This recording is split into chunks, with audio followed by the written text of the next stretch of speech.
Bonjour, ici Ticlou et bienvenue sur ma chaîne Mes Partis pris. Tel que convenu, aujourd'hui nous regarderons ensemble le jeu Turn In Taxi, l'aventure postale. Un jeu stratégique de type euro, c'est-à-dire un jeu qui mise sur la réflexion, sur l'optimisation des stratégies afin de gagner la partie. Des designers Karine et Andreas Seifert. Un jeu de 2 à 4 joueurs, 10 ans et plus, qui se joue en moyenne en 60 minutes. À noter que personnellement, moi je crois que les enfants de 7 à 8 ans pourraient quand même facilement y jouer. Il n'y a pas de texte à lire sur le plateau, ni sur les cartes, à part peut-être le nom des villes, mais qui sont très bien représentées par des images dans le texte. Alors, dans Turn In Taxi, les auteurs nous plongent, nous transportent dans l'ère de la Renaissance. Fin des années 1400, dans la belle région de Bavaria en Allemagne. Là où il y a introduction des premières calèches postales. Alors, dans ce jeu, les joueurs devront compétitionner tour à tour afin de construire les meilleures routes postales possibles reliant les villes les unes aux autres pour y amasser les points bonus nécessaires pour gagner la partie.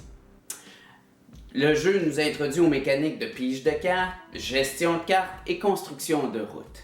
Fait à noter, c'est qu'en 2006, lors de son apparition, le jeu a rapporté le prestigieux prix allemand du jeu de l'année, le Spiel des Jahres. Le Spiel des Jahres.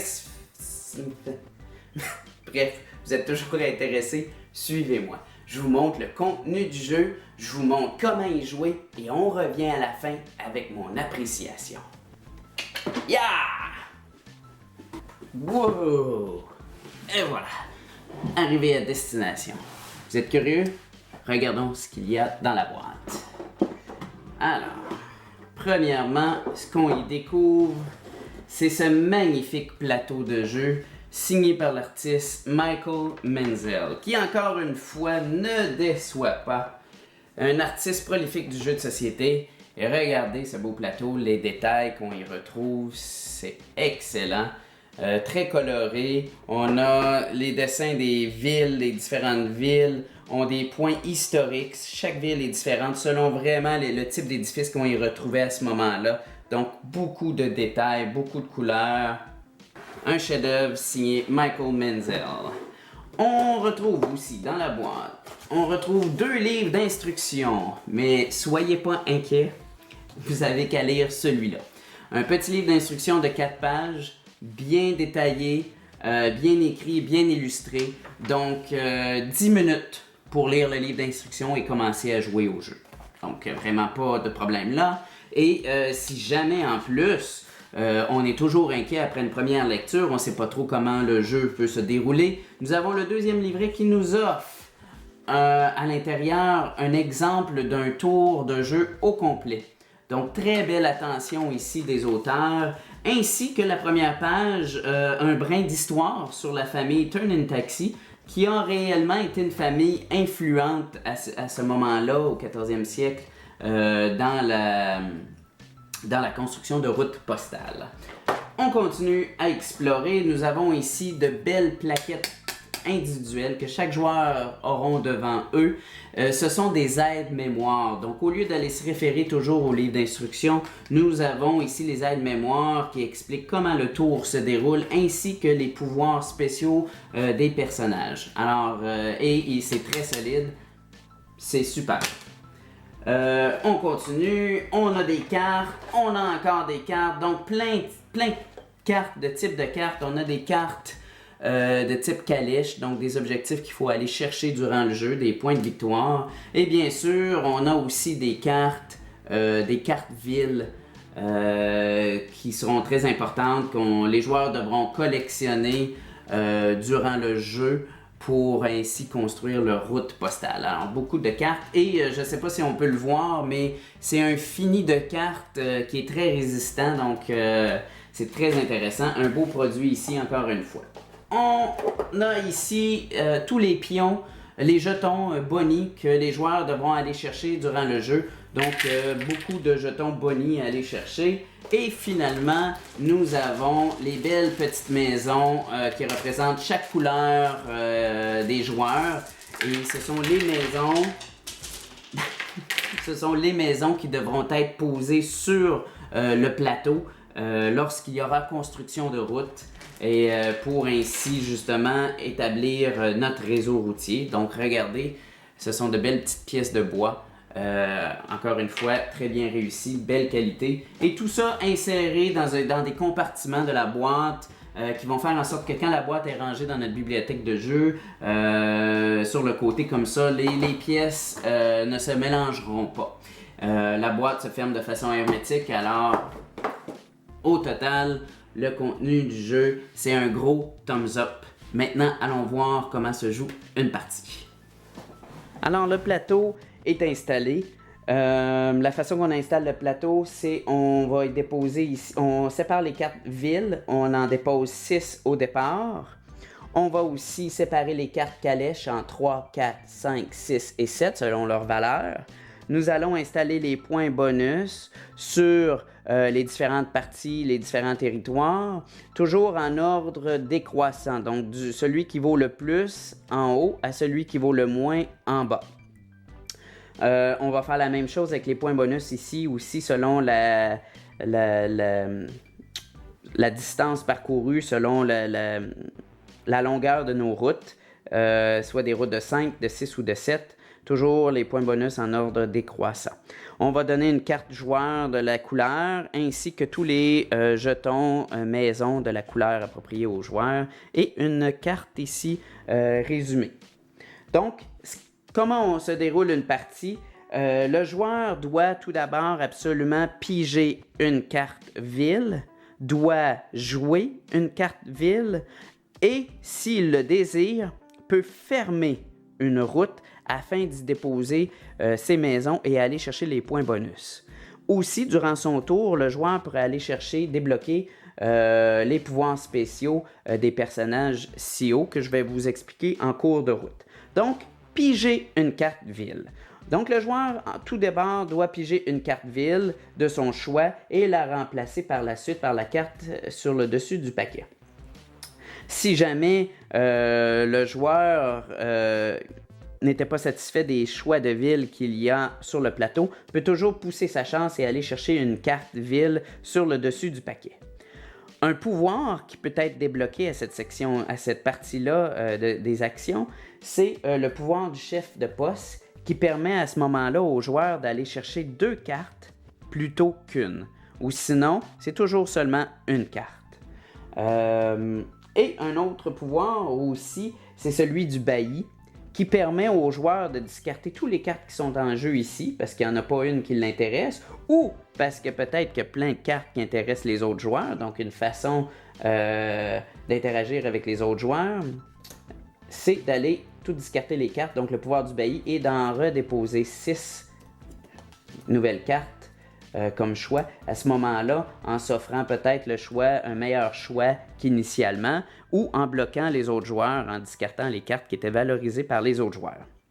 Maintenant, l'action de jouer une carte. Donc après ça, le joueur doit absolument jouer une carte. Jouer une carte, c'est déposer une carte ville devant le joueur pour débuter une route. Donc ici, je débute une route parce qu'il n'y avait pas de carte avant, ou pour continuer une route. Continuer une route, je dois placer une carte en avant ou après la carte qui est déjà en cours. Donc, exemple, si j'avais déjà 2 cartes en jeu, si je veux continuer une route postale, je dois absolument jouer en avant ou après. Je ne pourrai jamais jouer dans le milieu. Alors, ce que ça représente, dans le fond, c'est notre chemin qui est en train de se construire petit peu à petit peu, qui va relier les villes les unes aux autres. Je ne peux pas relier une ville qui est ici avec une ville qui est là-bas. Donc, les cartes que je vais déposer devant moi, ce sont toujours des villes qui sont adjacentes. Donc, bien sûr, c'est pour ça qu'on dépose une carte en avant ou après pour continuer la ville. Donc ça, c'est jouer une carte. Le pouvoir qui peut être débloqué à cette action-là, c'est celui du postier. C'est-à-dire qu'au lieu de jouer une carte, le joueur pourra jouer 2 cartes. Soit 2 cartes une après l'autre, ou soit une carte en avant, une carte après, peu importe. mais le postier va pouvoir débloquer le pouvoir de jouer 2 cartes. Si jamais, en cours de jeu, lors d'un tour, le joueur ne peut pas déposer de cartes afin de continuer sa route ou d'en débuter une, parce qu'il peut seulement y avoir une route à la fois, alors c'est malheureux, le joueur doit discarter la route qui est en cours et perd un temps précieux pour aller chercher les bonus que les autres joueurs vont aller chercher avant lui. Alors on essaie d'éviter que ça se produise. Maintenant, la possibilité de fermer une route. Ce que ça veut dire, c'est que si jamais j'ai des cartes en place ici, pour l'exemple ici, on va dire, même si c'est pas congruent, là, les villes, je vais prendre l'exemple. Admettons que j'ai une route présentement qui relie de Karlsruhe à Ulm. Donc Karlsruhe, Freiburg, Sigmaringen et Ulm ensemble. Désolé pour les noms, c'est des noms européens, donc ça se peut que je les massacre un peu. Alors j'ai 4 villes ici qui sont reliées une après l'autre avec les chemins, puis qui sont reliées ici aussi. Donc je décide de fermer ma route. Qu'est-ce qui se passe quand on ferme la route? C'est simple, on y dépose des maisons pour y construire nos routes postales. Il y a 2 façons de poser les maisons. Soit qu'on les dépose dans le même territoire couvert par les cartes ou dans des territoires différents qui sont couverts par les cartes. Exemple, si je décide de fermer cette route-là ici, comme je l'ai mentionné, ce que je peux faire, c'est déposer 2 maisons seulement dans le mauve, donc dans le même territoire. Ou, ce que je peux faire, c'est déposer une maison dans les territoires différents. Donc, mauve, vert foncé et vert pâle, ce sont tous des territoires différents.